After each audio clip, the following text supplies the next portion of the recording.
തദ്ദേശ തെരഞ്ഞെടുപ്പിൽ ആദ്യഘട്ട വോട്ടെടുപ്പ് നടക്കുന്ന 7 ജില്ലകളിലെ പരസ്യ പ്രചാരണം നാളെ സമാപിക്കും. ചൊവ്വാഴ്ചയാണ് വോട്ടെടുപ്പ്. പ്രചാരണം അവസാന മണിക്കൂറുകളിലേക്ക് കടന്നതോടെ നാടും നഗരവുമെല്ലാം തെരഞ്ഞെടുപ്പ് ആവേശത്തിലാണ്. തെരഞ്ഞെടുപ്പ് ചൂടിനിടെ ജമാഅത്തെ ഇസ്ലാമി ബന്ധത്തെ ചൊല്ലി മുഖ്യമന്ത്രിയും പ്രതിപക്ഷ നേതാവും തമ്മിൽ വാക്പോര്. CPIM-ന് ഒരു കാലത്തും ജമാഅത്തെ ഇസ്ലാമിയുമായി ബന്ധമുണ്ടായിട്ടില്ലെന്ന് മുഖ്യമന്ത്രി വ്യക്തമാക്കി. 1996-ൽ കോൺഗ്രസിനെതിരെയുള്ള പ്രതിഷേധ വോട്ട് എന്ന നിലയിലാണ് ജമാഅത്തെ ഇസ്ലാമി ഇടതുപക്ഷത്തെ പിന്തുണച്ചത്. 4 വോട്ടിനു വേണ്ടി ആർക്കൊപ്പവും കൂട്ടുകൂടാം എന്ന നിലയിലാണ് UDF എന്നും മുഖ്യമന്ത്രി കുറ്റപ്പെടുത്തി. 4 പതിറ്റാണ്ട് CPIM ജമാഅത്തെ ഇസ്ലാമിയുടെ പിന്തുണ സ്വീകരിച്ചിട്ടുണ്ട് എന്ന് പ്രതിപക്ഷ നേതാവ് VD സതീശൻ പറഞ്ഞു. വെൽഫെയർ പാർട്ടി UDF-ൽ ഇല്ലെന്നും അവരുടെ പിന്തുണ വേണ്ടെന്ന് പറഞ്ഞിട്ടില്ലെന്നും VD സതീശൻ കൂട്ടിച്ചേർത്തു. ഒരു ഘട്ടത്തിലും ജമാഅത്തെ ഇസ്ലാമിയുടെ പിന്തുണ തേടി പോകേണ്ട ഗതികേട് ഞങ്ങൾക്കുണ്ടായിട്ടില്ല. അവർക്ക് ഗുഡ് സർട്ടിഫിക്കറ്റ് കൊടുക്കാൻ ഇപ്പോൾ പലരും മത്സരിക്കുന്നുണ്ടല്ലോ. ഒരു ഘട്ടത്തിലും ഞങ്ങൾ അവർക്ക് ഗുഡ് സർട്ടിഫിക്കറ്റ് കൊടുത്തിട്ടുമില്ല. UDF-ന്റെ രാഷ്ട്രീയ അജണ്ട നിശ്ചയിക്കുന്നിടം വരെ ജമാഅത്തെ ഇസ്ലാമിയുമായുള്ള കൂട്ടുകെട്ടിൻ്റെ ഭാഗമായി ആ അവകാശം അവർക്ക് വിട്ടുകൊടുക്കുന്ന നിലയിലേക്ക് UDF മാറിയിരിക്കുന്നു എന്നതും കാണാൻ നമുക്ക് കഴിയും. ജമാഅത്ത് ഇസ്ലാമിയായിട്ട് UDF കൂട്ടുകൂടുന്നു. ഞങ്ങൾക്ക് ഒരു കാലത്തും ജമാഅത്ത് ഇസ്ലാമിയായിട്ട് ഞങ്ങൾക്ക് ഒരു കാലത്തും ഒരു ബന്ധം ഉണ്ടായില്ല. മുഖ്യമന്ത്രിയെ പോലത്തെ ഒരാൾ വന്ന് ഇത്രയും ഒരു സ്റ്റേറ്റ്മെന്റ് കൊടുക്കുമ്പോൾ 42 വർഷക്കാലം അവർ LDF-ന്റെ കൂടെയായിരുന്നു. ഇത് 1996 ഏപ്രിൽ 22 ദേശാഭിമാനിയുടെ എഡിറ്റോറിയലാണ്. ജമാഅത്ത് ഇസ്ലാമിയുടെ പിന്തുണ മതനിരപേക്ഷ ജനാധിപത്യ ശക്തികളുടെ രാഷ്ട്രീയ അടിത്തറ വർദ്ധിപ്പിക്കുമെന്ന്. വേറൊരു വാർത്ത, രഹസ്യ ചർച്ചയല്ല പിണറായി. അതായത് ജമാഅത്ത് ഇസ്ലാമിയുമായി നടന്നത് രഹസ്യ ചർച്ചയല്ലെന്ന് CPM സംസ്ഥാന സെക്രട്ടറി പിണറായി വിജയൻ. ഇക്കാര്യത്തിൽ ഒരനാവശ്യ വിവാദവും ഉണ്ടാക്കേണ്ട കാര്യമില്ല.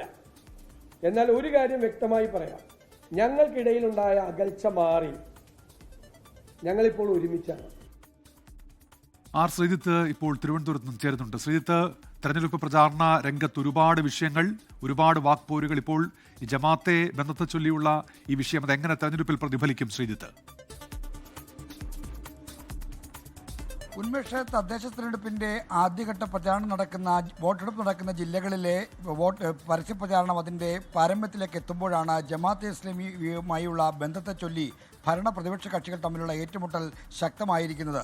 CPIM തദ്ദേശ തെരഞ്ഞെടുപ്പിന്റെ പ്രചാരണം തുടങ്ങിയ മുതൽ ഉന്നയിക്കുന്ന ഏറ്റവും പ്രധാനപ്പെട്ട കാര്യം ജമാഅത്തെ ഇസ്ലാമിയുമായും വെൽഫെയർ പാർട്ടിയുമായും UDF പ്രതിപക്ഷ കക്ഷികൾ കൂട്ടുചേർന്നിരിക്കുന്നു എന്നാണ്. അപ്പോൾ മത തീവ്രവാദ സ്വഭാവമുള്ള അല്ലെങ്കിൽ പൊളിറ്റിക്കൽ ഇസ്ലാമിന്റെ വക്താക്കളായ ജമാഅത്തെ ഇസ്ലാമിയുമായും SDP-യുമായും കൂട്ടുകൂടുന്നു എന്നതാണ് UDF-ൽ LDF ആരോപിക്കുന്ന പ്രധാനപ്പെട്ട കുറ്റം. ഇത് ലോക്സഭാ തെരഞ്ഞെടുപ്പിലെ തോൽവിക്ക് ശേഷമാണ് ഇത്തരമൊരു സമീപനത്തിലേക്ക് CPIM-ഉം LDF-ഉം മാറിയത് എന്ന് ശ്രദ്ധേയമാണ്. അപ്പോൾ ഈ തെരഞ്ഞെടുപ്പിലും ആ വിമർശനം ജമാഅത്തെ ഇസ്ലാമിക്കും SDP സഖ്യത്തിനെതിരായ വിമർശനം ശക്തമാക്കുകയാണ് LDF എടുത്ത ഒരു കാര്യം. മുഖ്യമന്ത്രി ഇന്ന് അക്കാര്യം കൂടുതൽ വ്യക്തമാക്കുകയും ചെയ്തു.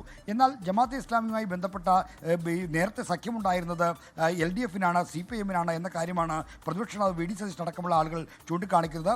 ദേശാഭിമാനി അതായത് CPIM-ന്റെ മുഖപത്രമായ ദേശാഭിമാനിയിൽ വന്ന മുഖപ്രസംഗം, വാർത്തകൾ, ഒപ്പം തന്നെ പഴയ വീഡിയോ ക്ലിപ്പിങ്ങുകളൊക്കെ പ്രചരിപ്പിച്ചുകൊണ്ട് UDF-ഉം ഈ ജമാഅത്തെ ഇസ്ലാമി സഖ്യത്തെ കാര്യമായി പ്രതിരോധിക്കാൻ ശ്രമിക്കുന്നുണ്ട്.